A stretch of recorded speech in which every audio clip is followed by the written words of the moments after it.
विनोद बहु। बहुत प्रकार से मंदोदरी से इस प्रकार वो विनोद वार्ता करता रहा और मंदोदरी की बातों को, जो ज्ञान की बातें कह रही थी, उसको सबने हंसी में उड़ा दिया। और इतने में क्या हुआ कि प्रात प्रगट दस कांत, रावण को उस महल में मंदोदरी के में सुबह हो गई। और सुबह होने के बाद में जो नित्य का कार्यक्रम था सभा में जाने का, तो सहज असंक लंकपति सभा गयऊ मद अंध। तो रावण को समुद्र पार सेना आने का, पड़ाव डालने का कोई उसकी कोई चिंता नहीं है,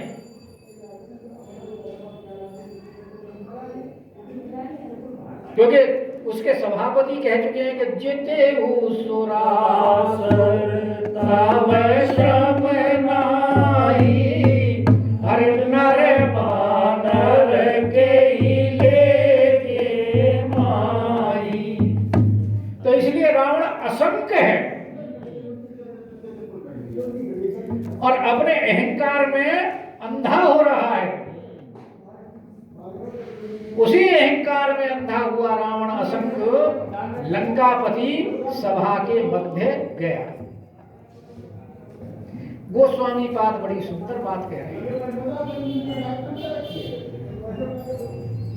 अहंकारी जो व्यक्ति होता है उसमें और मूर्ख में कोई अंतर नहीं।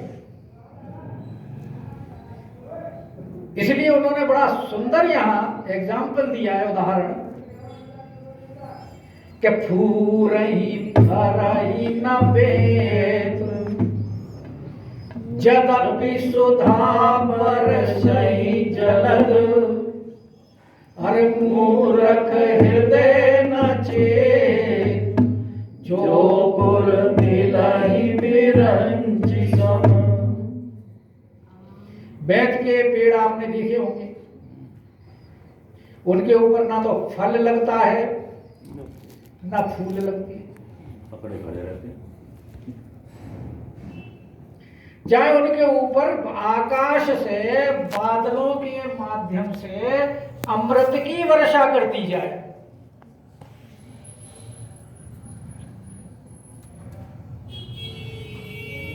लेकिन उनके कोई अंतर पड़ने वाला नहीं है।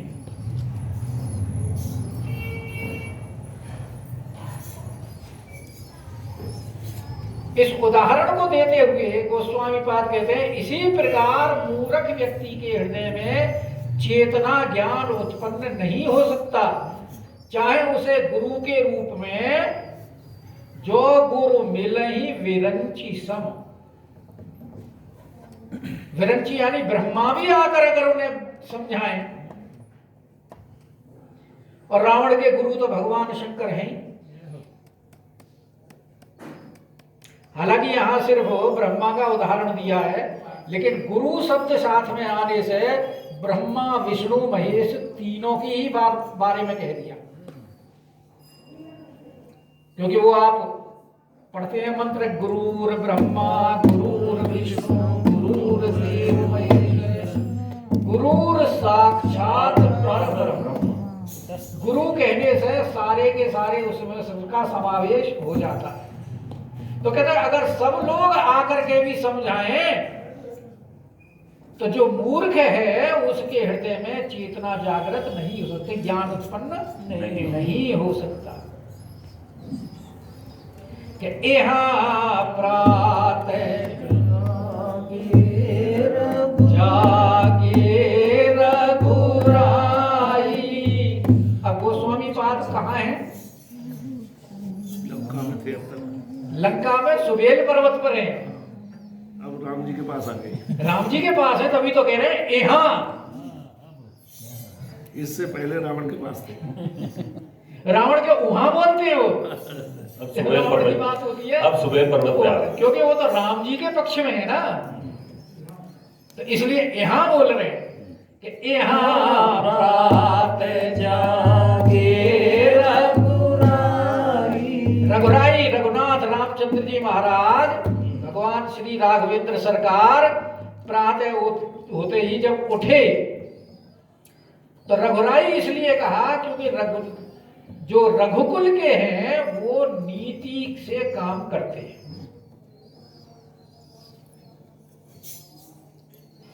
राघवेंद्र सरकार भी नीति से काम करते हुए अपने सचिवों को बुलाते हैं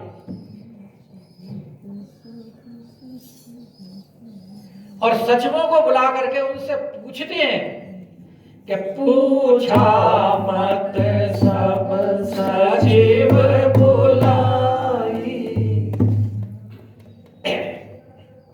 अपने मंत्रियों को सबको बुलाया जितने भी थे वहां,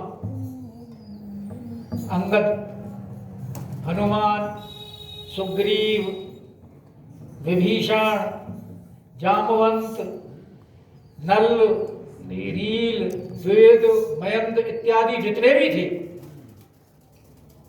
क्योंकि प्रमुख मुख्य जो थे वो सारे भगवान के पास थे विद्यमान।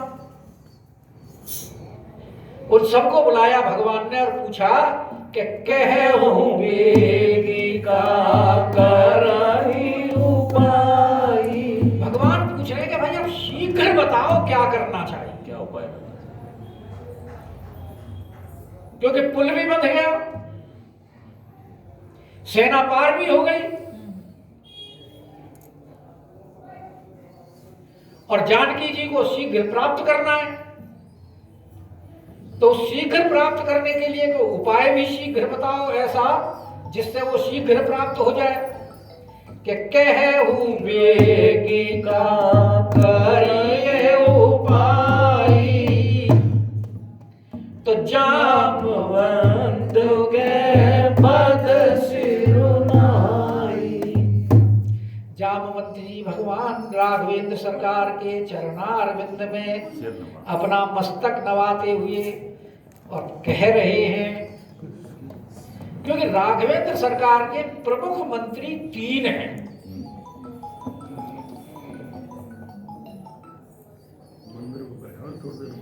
नंबर 1 सुग्रीव और नंबर 2 विभीषण और नंबर 3 जाम। तो सुग्रीव अपना मत दे चुके हैं। जब विभीषण शरणागत आए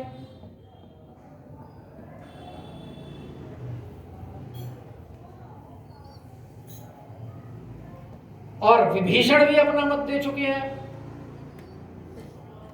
जब भगवान ने पूछा के ही विधि तरीय जलधि गंभीरा,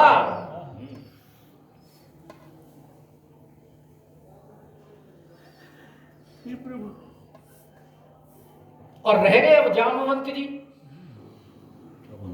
तो इसलिए जामवंत जी अब बोल रहे हैं, क्योंकि वो तो दोनों बोल चुके अपने अपने समय पर। इसलिए अब जामवंत जी कह रहे हैं कि जामवंत के पद सिरुनाई। क्या कह रहे हैं कि सुनो सर्वज्ञ सकल उर्वासी। हे प्रभु आप सर्वज्ञ हैं, सबके हृदय की बात जानते हैं, सबके उर अंतर बसहु जानहु भाव को भाव। कौन क्या विचार कर रहा है सब भगवान जानते हैं। क्योंकि उर प्रेरक रघुवंश विभूषण,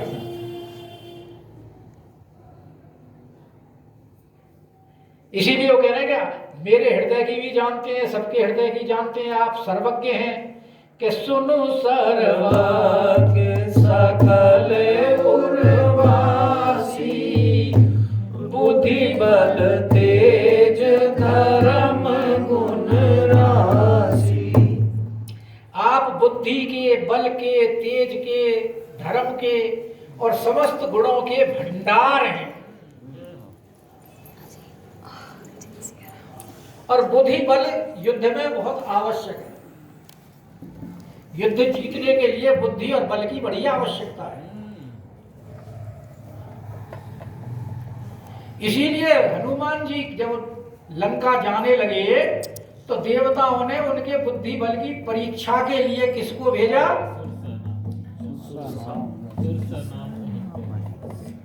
पठेसी आई कही तिन बात। और बस जब वार्तालाप हो गया तो अंत में क्या बोली? बुद्धि बल मरम तोर में पावा, राम काज सब करियाऊ तुम बल बुद्धि निधान।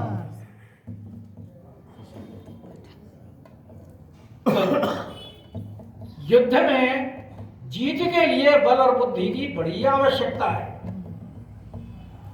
और भगवान तो इनके भंडार हैं, बल के भी, तेज के भी, धर्म के भी, गुण राशि के भी। इसीलिए तो अंगद को ये सारी शक्तियां भगवान प्रदान करेंगे।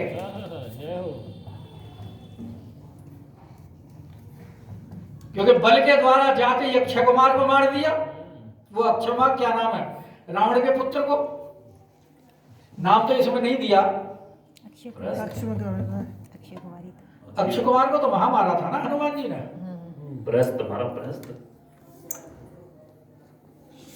हनुमान जी ने किसको मारा था? अक्षय कुमार।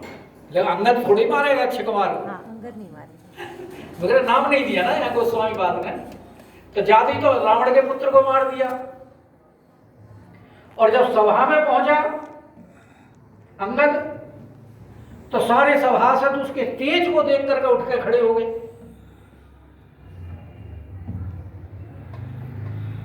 और उसने अपना दूत का धर्म निभाया जाकर के। रावण को उपदेश दिया, सतोगुण, रजोगुण, तमोगुण सब तरह से उपदेश दिया। तो भगवान इसके भंडार हैं। इसीलिए जामवंत जी कह रहे हैं कि मंत्र कहे वो निज मति अनुसार, कि मैं अपनी मति के अनुसार, क्योंकि आप तो सबके हृदय के जानते हैं बात। और जो अक्षय भंडार है उसके सामने एक कण, उसकी क्या औकात है? समष्टि के आगे व्यष्टि तो कुछ भी नहीं है। आप समष्टि हैं, हम व्यष्टि हैं। फिर भी आप अपने जो सेवक हैं उनको बड़प्पन देते हुए जो आप पूछ रहे हैं, तो उस अनुसार मैं अपनी मति के अनुसार आपको एक बात कहता हूं। क्योंकि राजनीति में 4 चीजें चलती हैं: साम, दाम, दंड, भेद। तो राजनीति ये कहती है कि दूत बढ़ाए, दूत भेजो। क्योंकि प्रहस्त ने भी तो यही बात कही थी रावण से कि तुम भगवान के पास दूत भेजो। नीति ये कहती है। और यही बात जामवंत जी कह रहे हैं कि दूत पठाइए बाली कुमार, बाली कुमार अंगद को दूत के रूप में भेजिए। तो बाली कुमार क्यों कहा, अंगद क्यों नहीं कहा? क्योंकि रावण की और बाली की बड़ी मित्रता थी। और रावण का पराभव भी बाली के द्वारा हुआ। तो बाली के बल को रावण जानता है। तो जिस बाली को भगवान ने मार करके उसके पुत्र को अपने दूत के रूप में तुम्हारे यहां भेज रहा है, तो उनकी महिमा क्या होगी, ये बात उसके रावण की समझ में आ जाए बात। बल की सीमा क्या है? इसलिए कह रहे हैं कि दूत पठाइए बाली कुमार। और कुछ लोग ये भी कहते हैं कि भाई मंदोदरी और तारा जो हैं वो बहन बहन थी। क्योंकि पंचकन्याओं में अहिल्या, तारा, मंदोदरी, कुंती और द्रौपदी, इन 5 का नाम आ रहा है। सुबह उठकर जो इन 5 का स्मरण करता है उसके सारे दोष दूर हो जाते हैं। तो तारा और मंदोदरी बहन बहन के होने की वजह से जब ये वहां जाएगा तो इसके पिता का जो वध किया हुआ है इसका भेद पता लग जाएगा, ये किस प्रकार की बात करता है, वहां हमारे पक्ष में है या नहीं। अलग अलग विद्वानों के अलग अलग मत हैं। इसीलिए कह रहे हैं कि दूत पठाई बाली कुमारा। और सबसे बड़ी बात यह है कि स्वयं बाली ने भी ये कहा है कि ये है तनय मम सम विनय बल, बल और विनय में ये मेरे ही समान हैं। और बाली की शक्ति के बारे में सबको पता ही है। हालांकि बाली में विनय नहीं थी, वो तो झुकना जानता ही नहीं था, लेकिन अंगद विनयशील है। और दूत को सब प्रकार की परिस्थितियों में निपुण होना चाहिए। इसीलिए जामवंत जी कहते हैं कि दूत पठाई बाली कुमारा, तो नीक मंत्र सबके मन माना। जामवंत जी ने जो अपना प्रस्ताव प्रस्तुत किया वो सबको बड़ा पसंद आया। क्योंकि जब विभीषण की शरणागत के समय में भगवान ने सुग्रीव से पूछा था कि भाई अब क्या करना चाहिए, तो सुग्रीव जी बोले कि राखिय बांध मोहि अस भावा। इसको बांध के, क्यों कि काम रूप के ही कारण आए। भाई मायावी आदमियों की कोई पता नहीं लगता। तो भगवान ने कहा कि सखा नीत तुम नीक विचारी, लेकिन इसमें थोड़ी सी मेरी जो प्रतिज्ञा है वो बीच में आ जाती है। क्योंकि मम पन शरणागत भय हारी, मेरा जो प्रण है मैं शरणागत को नहीं छोड़ सकता।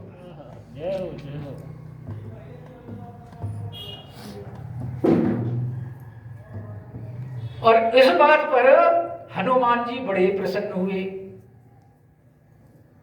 क्योंकि वो तो सुग्रीव को वहां विभीषण को सांत्वना दे करके आए थे, तसल्ली दे करके आए थे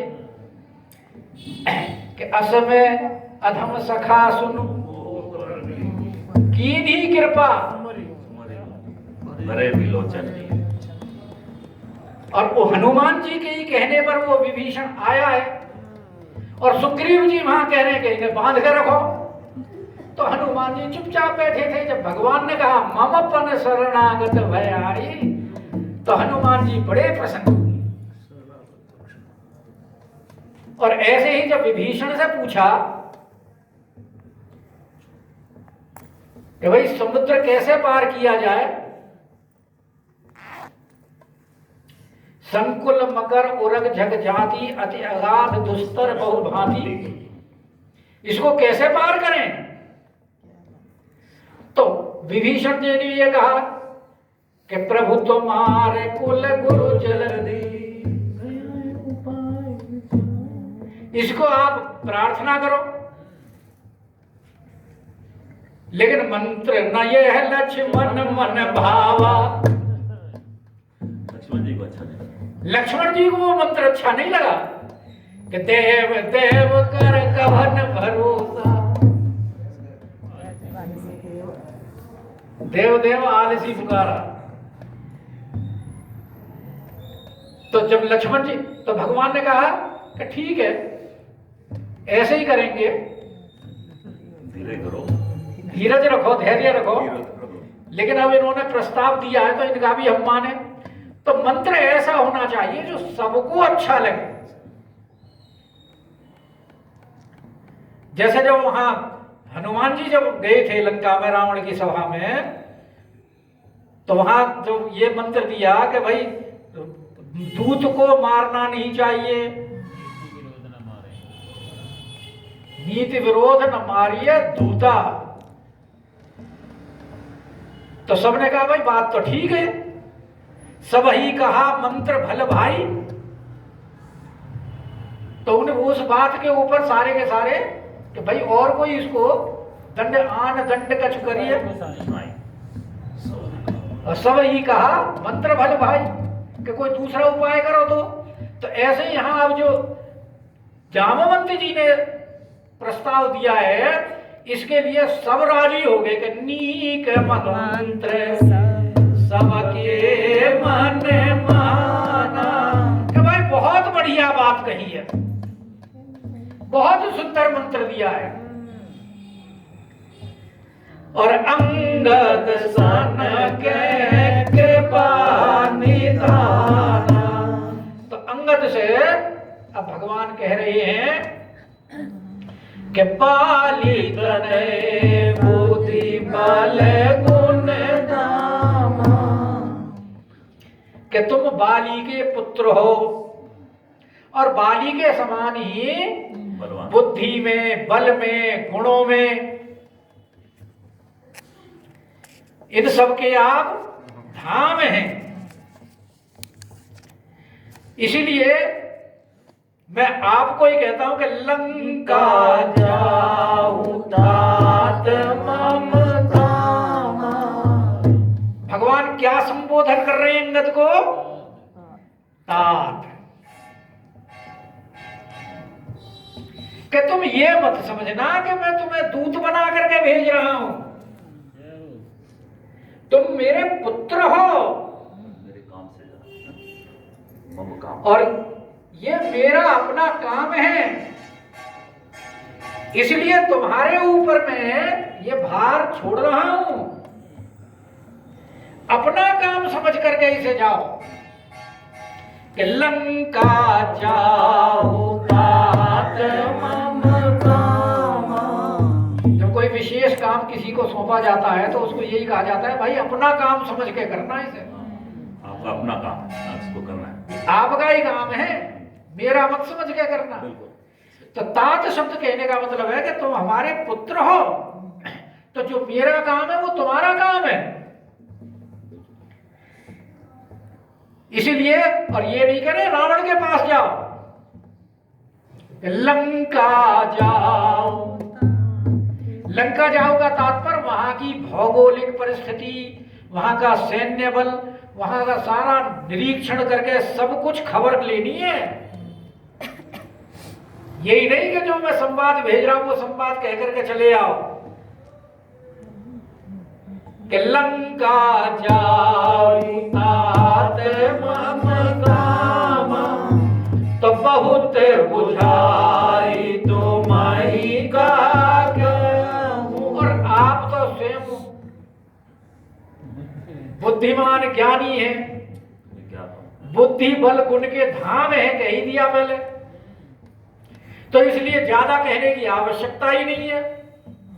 कि बहुत बुझाई तुम्हारी का कहूं, अरे परम चतुर में जानत आया। भगवान कह रहे मैं जानता हूं तुम परम चतुर हो।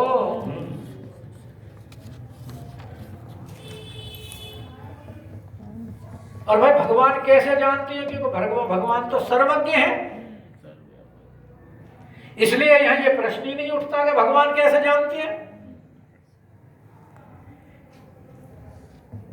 क्योंकि भगवान तो आगे की भी जानते हैं ना, आगे क्या होने वाला है। इसीलिए अंगद को कह रहे हैं कि काजू हमारे कासुइत होई, रिपुसन करहु पत कही सोई। तो कह रहे हे तात, अब तुम लंका जाओ और लंका जाकर के हमारा जो कार्य है उस कार्य को इस प्रकार करो किस प्रकार कि हमारा तो काम हो जाए और उसका भला हो जाए,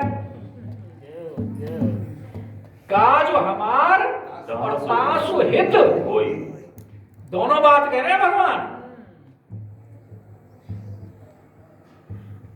तो वैसे तो सीधा सीधा अर्थ यही समझ में आता है कि भगवान ये कह रहे हैं कि भाई जानकी जी को वो हमें वापस दे दे और अपने लंका में आराम से राज करे, जीता रहे।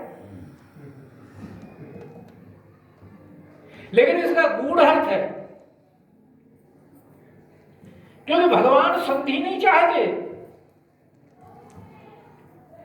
भगवान चाहते युद्ध। रावण के बारे में जानते हैं कि वो इतना हठी है कि सीता देगा नहीं, और अगर मानो दे तो भगवान ने जो प्रतिज्ञा की है कि निश्चरहीन करहूं मही, भुज उठाई प्रण कीन, सकल पुण्य के आश्रमई, और जाहि जाहि सुख की। तो इस प्रतिज्ञा का क्या होगा? अगर रावण शरण में आ गया और सीता दे दी तो इस प्रतिज्ञा का क्या होगा? और दूसरी, विभीषण को राज तिलक किया है, राज्य भी देना उसको। यद्यपि सखा तब इच्छा मम दर्शन अमोघ जग माई। और भगवान ने फिर राज तिलक ते ही सारा। तो जब विभीषण को राज तिलक कर दिया, रावण शरण में आ गया, तो लंकापति कैसे बनाएंगे विभीषण को? पहले लंकेश पहुंच चुके हैं उनको, पहले लंकेश पहुंच चुके हैं। तो इसीलिए भगवान कह रहे हैं कि काज हमारे तास, तो हमारा काम तो युद्ध का है और इसमें उसका हित भी है, क्योंकि रावण जो है उसका कल्याण इसी बात में है कि हमारे हाथ से मारा जाए। वो स्वयं कह चुका है कि हो ही भजन न तामस देहा।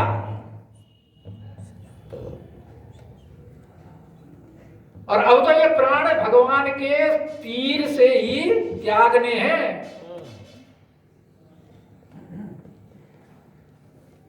तो परम कल्याण रावण का युद्ध करके मृत्यु भगवान के हाथ मृत्यु होने में ही है। इसलिए गूढ़ अर्थ बताते हुए उसको कह रहे हैं अंगद को कि काजू हमार तासुइत हो। और इसीलिए रावण के लिए भगवान ने संबोधन क्या दिया है? रिपुसन, शत्रु कहा है। रिपु माने शत्रु। कि रिपुसन करे हूं बत कहीं सो। भाई इसी तरह से बात करनी है जो हमारा कार्य हो जाए, हमारी प्रतिज्ञा रह जाए और वो परम गति को प्राप्त हो जाए, उसका कल्याण हो जाए। तो प्रभु अज्ञान शीस चरण बंदी अंगद हो, सोई गुण सागर ईश, राम कृपा जा पर करूं, सियापति राम जय जय राम, मेरे प्रभु राम